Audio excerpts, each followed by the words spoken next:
سرکار نے فلاح انسانیت کے لیے جو دوسرا کام کیا نا، وہ لوگوں کو احساس دلایا ہے کہ اگر غلطی ہو جائے تو تم نے بندوں کے سامنے اپنے آپ کو کلیئر نہیں کرنا، تم نے تو رب کے سامنے اپنے آپ کو کلیئر کرنا ہے، اللہ کے سامنے تم نے بچنا ہے کہ میرا گناہ معاف۔ اور حضور احساس پیدا کرتے تھے۔ بخاری شریف میں قبیلہ غامدیہ کی اس عورت کا تذکرہ موجود ہے جو خود آئی تھی، کوئی گرفتار کر کے نہیں لایا تھا، از خود آئی۔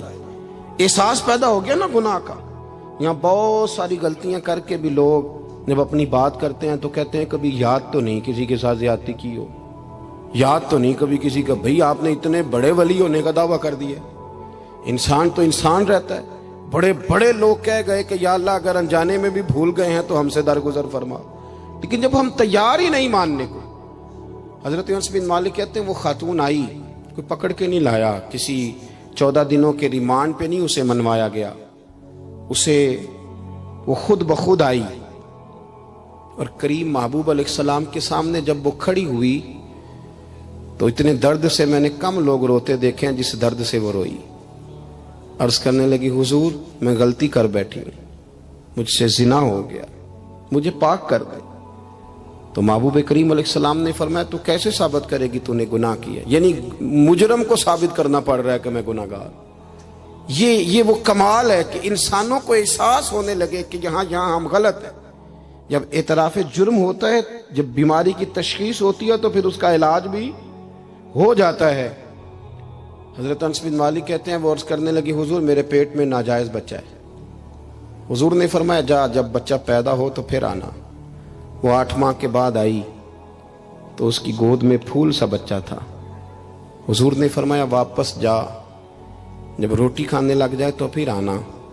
وہ 2 سال 2.25 سال دودھ پلاتی رہی، پھر جب آئی تو بچے کے ہاتھ میں روٹی کا ٹکڑا تھا۔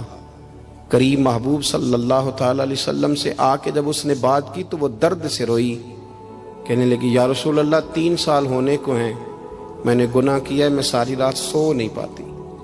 حضور تڑپتی، اگر اس حال میں مر گئی تو اپنے رب کو کیا منہ دکھاؤں، مجھے پاک کر دے، میرے حال پہ رحم فرمائے۔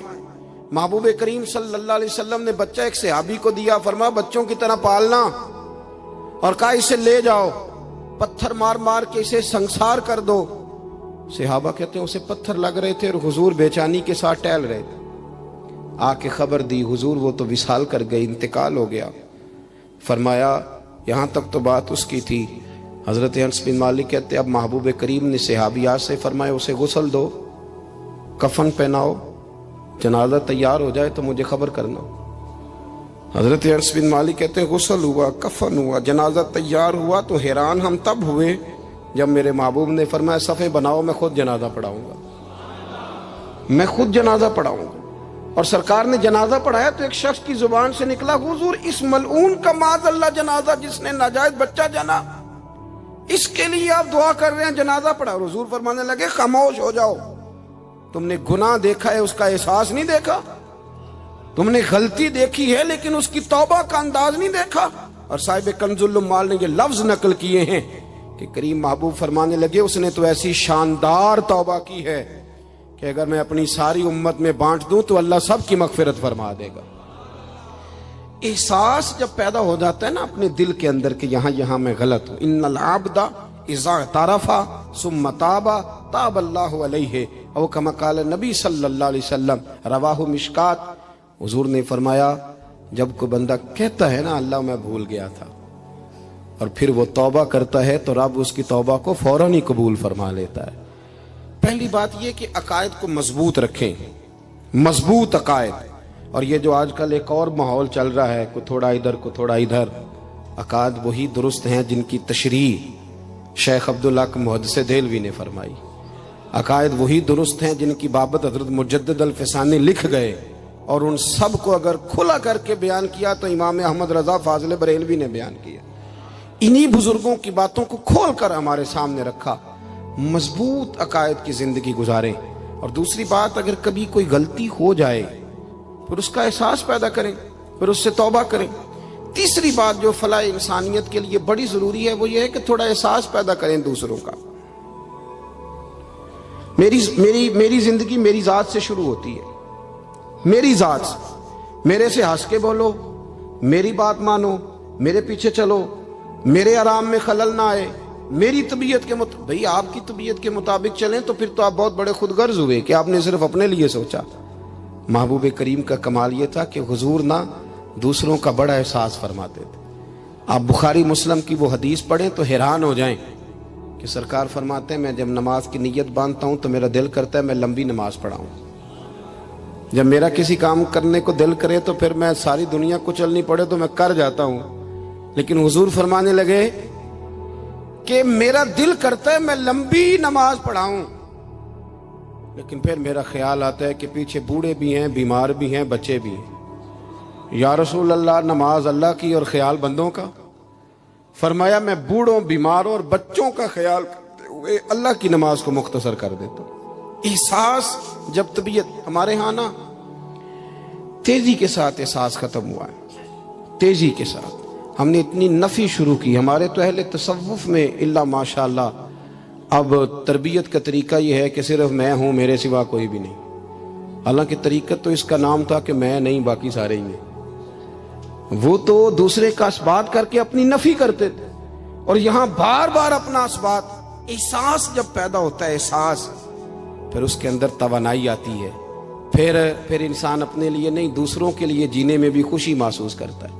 پھر وہ محسوس کرتا ہے کہ میں کوئی ایسا درخت نہیں کہ جس کی نہ شاخیں ہوں نہ پتے ہوں، پھر وہ کہتا ہے میں درخت ہوں پر شجرے سایہ دار ہوں۔ کوئی آئے گا تو پھل بھی کھائے گا، کوئی آئے گا تو چھاؤں میں بھی بیٹھے گا، کوئی آئے گا تو اسے خیر بھی نصیب ہوگی۔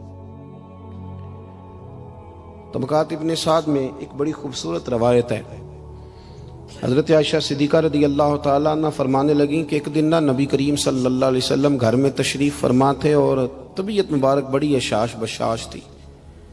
جب کبھی عذاب کی آیات آتی تھی تو غم امت میں پریشان ہو جاتے تھے، اور کبھی رحمت کی آیات آتی تو پھر حضور کا چہرہ پہلے سے بھی زیادہ روشن نظر آتا، پھر اللہ کی رحمت کے حوالے سے اور زیادہ خوشبوئیں دنیا میں پھیل جاتی۔ فرماتی آج بڑے حشاش بشاش تھے تو مجھے فرمانے لگے عائشہ تیرے ساتھ ایک بات کروں؟ میں نے کہا حضور میرے تو نصیب جاگ گئے، ضرور کریں۔ تو حضور فرمانے لگے تم کبھی مجھ سے بڑی راضی ہوتی اور کبھی کبھی نہ کسی اور اہلیہ کے پاس زیادہ وقت گزاروں تو دل میں بات بھی رکھ لیتی ہو۔ حضرت عائشہ کہتی ہے میں نے فوراً عرض کی حضور میری ماں مجھے روئے، میں اور آپ سے ناراض ہوں گی؟ تو فرمایا چل سن تو لینا پہلے۔ یہ احساس کی شدت، اس کو ملاحظہ فرمائی، میں سن تو صحیح۔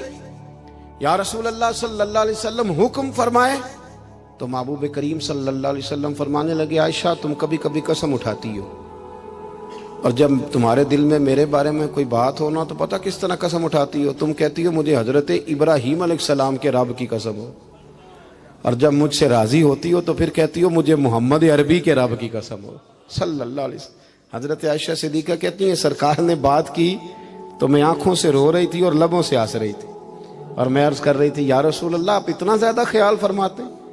جملوں کا خیال، احساس کہ کوئی کیا سوچتا ہے، کیا کہتا ہے، ہمارے اندر تیزی سے وہ چیز۔ گھروں کے اندر پوری جنگ لگ جاتی ہے، اماں جی کی اور بیگم صاحبہ کی پوری جنگ، اور دونوں نے جیتنا ہے۔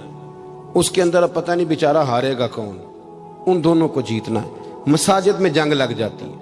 میں تھوڑے دن پہلے میں نے دوستوں سے کہا تھا، میں نے کہا یہ جو مسجد کا صدر بناتے ہو نا، اس کا نام صدر نہ رکھو، کوئی اور رکھ لو، اس لیے کہ صدر تو سب سے بڑا آئینی عہدہ ہے، تو جب آپ صدر ہی کہہ دیتے ہیں پر اس بیچارے کا دل کرتا ہے کبھی اسمبلیاں ٹوٹنی بھی چاہیے، کوئی تبدیلی بھی ہونی چاہیے، آپ درجہ ہی بڑا اونچا دے دیتے ہو، پریشان ہو جاتا ہے، اندر رٹا بن جاتا ہے۔ ہمارے ہاں عہدوں کی جنگ ہے، لڑائی ہے۔ مسئلہ صرف یہ ہے کہ احساس نہیں، اگر احساس ہونے لگے پھر شوق بیدار ہوتا ہے، پھر انسان کسی کو کچھ دے کے راضی ہوتا ہے، پھر اس کا۔ حضرت حذیفہ بن یمان رضی اللہ تعالیٰ عنہ فرماتے ہیں، یہ حدیث امام غزالی لائے اور اپنی سند کے ساتھ لائے۔